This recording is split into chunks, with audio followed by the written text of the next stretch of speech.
as you mentioned, the third eye chakra is the energy center. That does connect us to our intuition. And this is one of the reasons that I wanted to chat to you specifically about it, because you don't just work as a coach.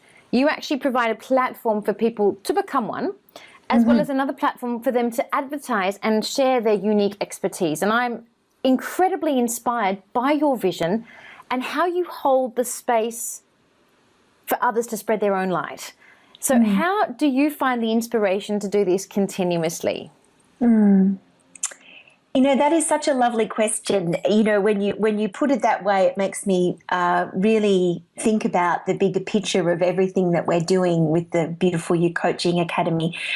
And I think it's just something that lights me up so much, Patty, that it's not challenging to hold space or to be that container for everyone, because I'm so passionate and believe so much in what all of our coaches are doing that it just feels like something that is natural, and it feels like something that I want to do and is my calling. Now, in saying that, I think it's very important to let everybody know I have help.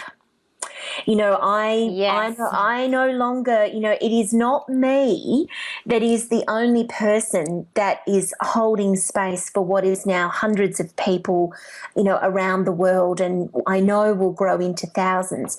I have people that hold me too. You know, I have staff. My husband works with me in the business full time. I don't do this alone. And so I don't want to make myself sound like a martyr or make it sound like I have, you know, this incredible ability to be this extraordinary beacon of light, you know, for all of these people. I have assistance, and very wonderful assistance that assists me and helps me to do what I do. So I don't do it alone. That's important to share. That's so important to share. And I mean, as we've talked about, the energy around our third eye is synonymous with our intuition, but also our imagination, which is a daily practice as well, isn't it? And you talked about your ability to be creative if you're tired or a little bit off center, and how that can become skewed. What's the main thing in life that stops you from accessing this gift, and what do you do about it? It's overwhelm. How does that show up for you?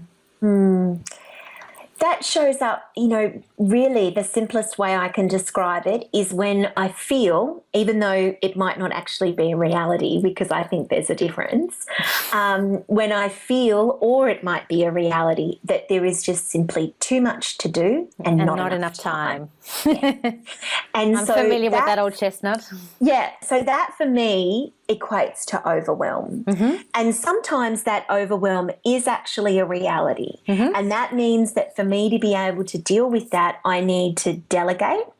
I need to cut back on things that are maybe not as important. I need to focus. I need to work out what's really important and what needs to be done.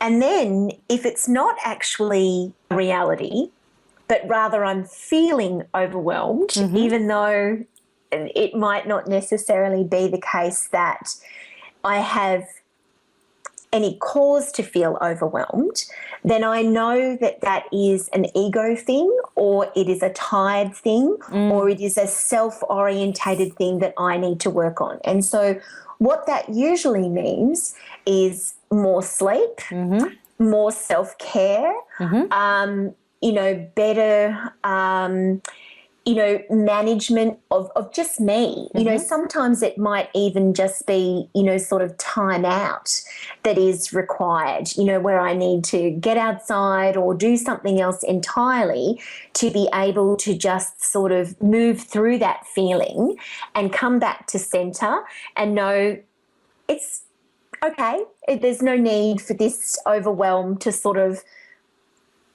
for want of a better word, overwhelm me. Yeah.